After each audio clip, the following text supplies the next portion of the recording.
Today's broadcast is brought to you by ClassicBaseballBroadcasts.com, your one-stop destination for thousands of authentic, vintage radio game broadcasts, interviews and highlights. Red Barber, Mel Allen, Vin Scully, Ernie Harwell, Kurt Godey are just a few of the Ford Frick Award-winning voices. There are hundreds more that will bring back childhood memories from back in the day when the game was always on.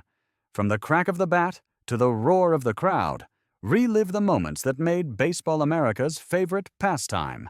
Get started for free and step back in time listening to baseball's greatest moments.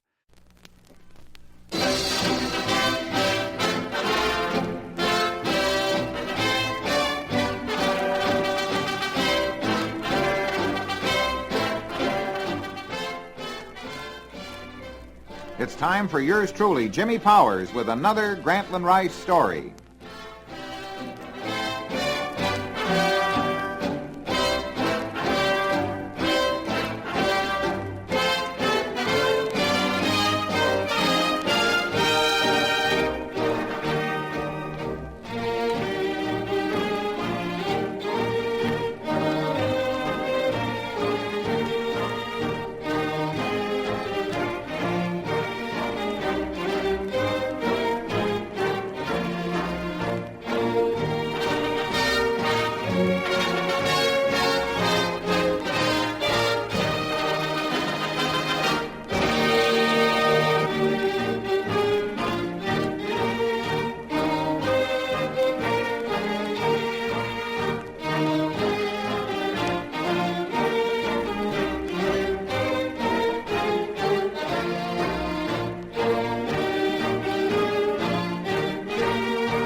Hi there, this is Jimmy Powers once again with another installment from the Grantland Rice story, The Tumult and the Shouting.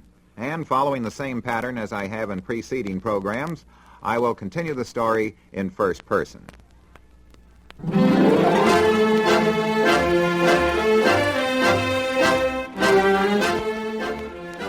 One June day in 1919 in Toledo, Ohio, off the hot and steamy shores of Maumee Bay, I came upon the greatest star of the offense in the boxing game. His name was Jack Dempsey. When I first met Dempsey, he was hard as steel from weeks of conditioning under a hot sun. He was burnt purple and trained down to 180 pounds for his fight with champion Jess Willard. Dempsey was then 24 years old, keen and lithe, and almost as fast as Ty Cobb. Looking at these two opposites in 1919, it was hard to give Dempsey a chance. Slightly over 6 feet and 180, Dempsey was a pygmy compared to Willard, who outweighed Jack by some 70 pounds and stood 6 feet 6 inches in his stocking feet. Well, next day when the first round opened, Dempsey circled Willard some 25 or 30 seconds. He was a tiger circling an ox. Finally, Willard couldn't wait any longer. He jabbed at Dempsey with his left. Jack ducked, then threw a vicious right to the body, and at the same time nailed Willard on the right side of the head with a smashing left. The roof had fallen in. For 3 rounds, 9 solid minutes, the most concentrated dose of pure punishment ever doled out to a champion was spoon-fed Willard in about as brutal a spectacle as the ring has produced. Whatever else was said or written about Willard's collapse, his gameness can never be questioned. Dempsey's first left hook upended Willard, but that was just the first of 6 trips that Willard took to the canvas. The towel, accepted white flag, was tossed into the ring by Willard's second just before the 4th round. Yes, it went 3 rounds, but I thought it was over in 1, Jack said later. In fact, I knew Willard was done after I caught him with that first left hook. I saw his cheekbone cave in. Rubbing his own wire-stubbled jaw reflectively, Dempsey, years later, told me his version of that fight. My manager, Jack Kearns, claimed that he had bet $10,000 to $100,000 I'd knock Willard out in the first round. That's what I did. The referee had raised my right hand, awarding me the fight. Willard's head was hanging over the lower rope. He was practically unconscious from several knockdowns. I left the ring. The fight was over, or it should have been. I must have been 25 yards from the ring when they called me back. That was the biggest shock I ever got, when I was told the bell had rung 3 seconds too soon. Suppose it had. My hand had been raised, and I had been given the fight by the referee. But that's what's happened, Granny.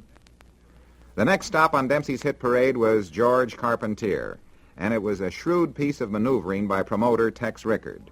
Tex sensed more and better gate-building tricks in 1 minute than today's promoters can dream up in a year.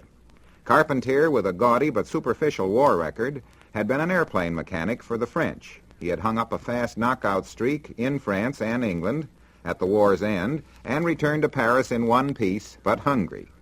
A pretty fair light heavyweight with a bona fide punch, the papers ballooned the Frenchman into a bona fide heavyweight. Rickard, knowing the public's love of a hero and villain story, cast Dempsey, the scowling, wire-bearded draft dodger, as the villain, with the apple-cheeked Carpentier, the personable boy, as the hero. That fight was the first to be broadcast, with Graham McNamee describing the action, and it had the entire nation taking sides. Jack trained at Atlantic City. I'm still not certain where Carpentier trained.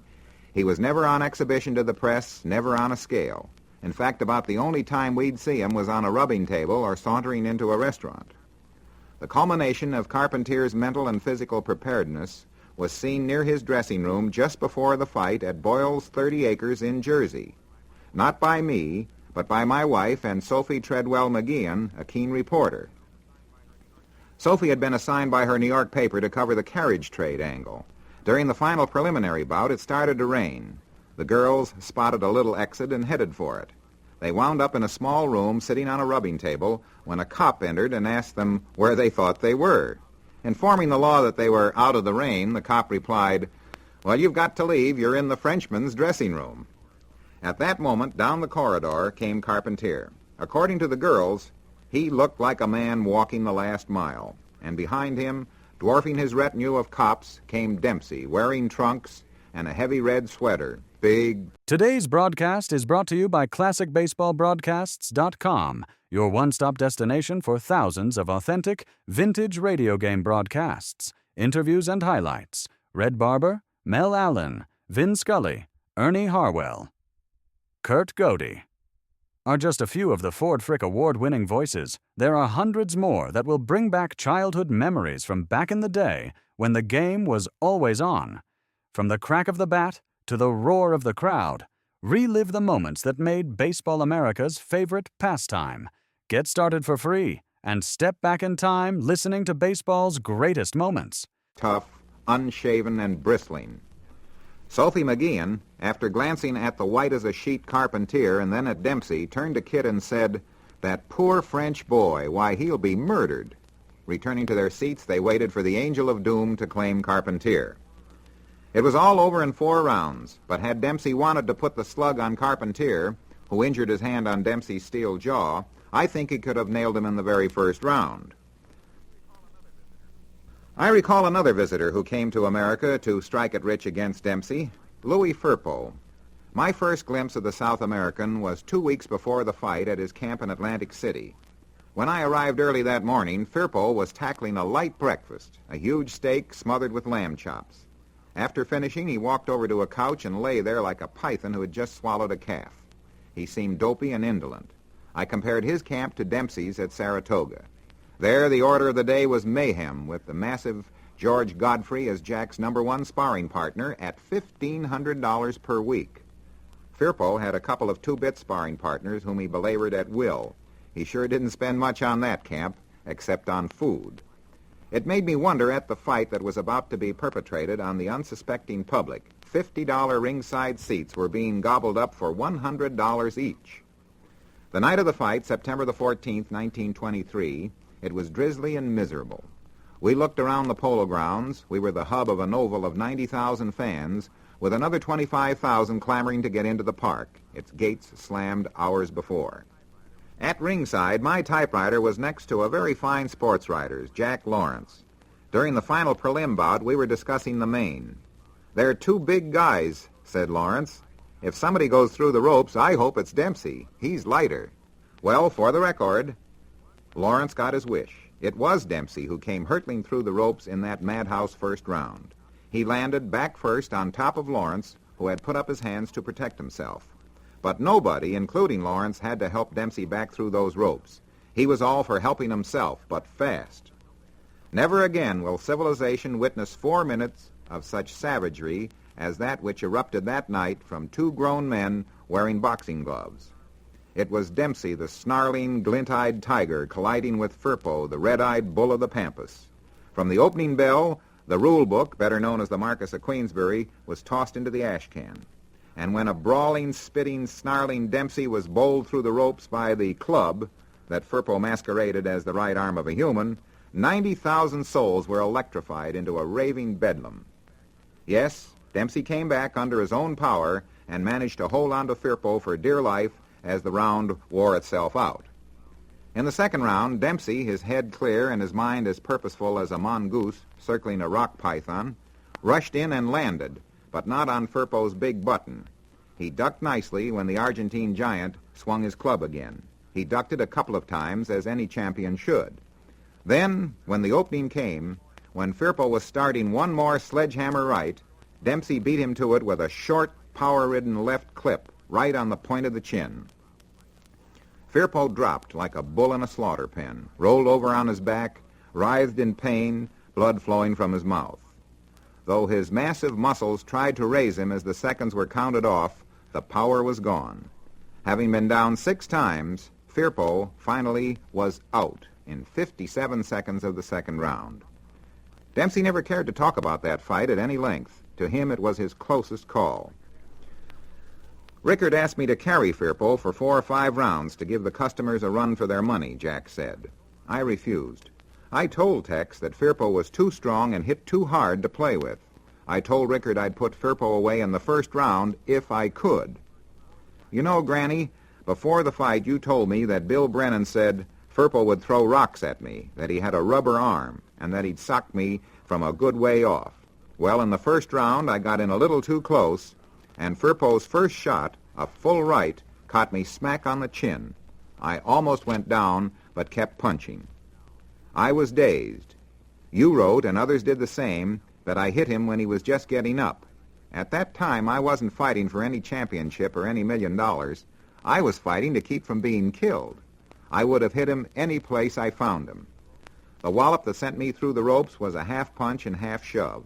It was nothing like that opening right hand he nailed me with earlier. The guiding angel was sure with me that night.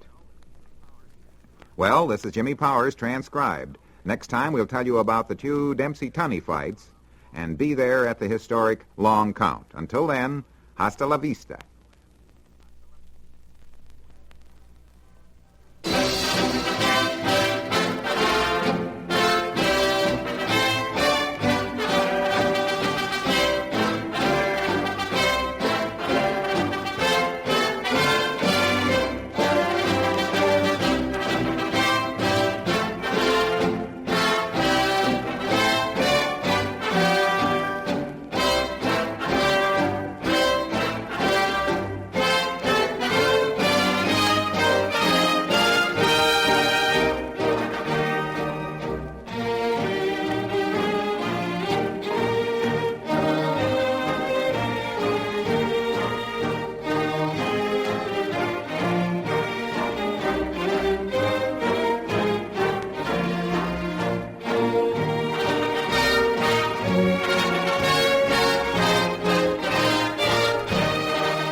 Today's broadcast is brought to you by ClassicBaseballBroadcasts.com, your one-stop destination for thousands of authentic, vintage radio game broadcasts, interviews and highlights, Red Barber, Mel Allen, Vin Scully, Ernie Harwell. Kurt Godey are just a few of the Ford Frick award-winning voices. There are hundreds more that will bring back childhood memories from back in the day when the game was always on. From the crack of the bat to the roar of the crowd, relive the moments that made Baseball America's favorite pastime. Get started for free and step back in time listening to baseball's greatest moments.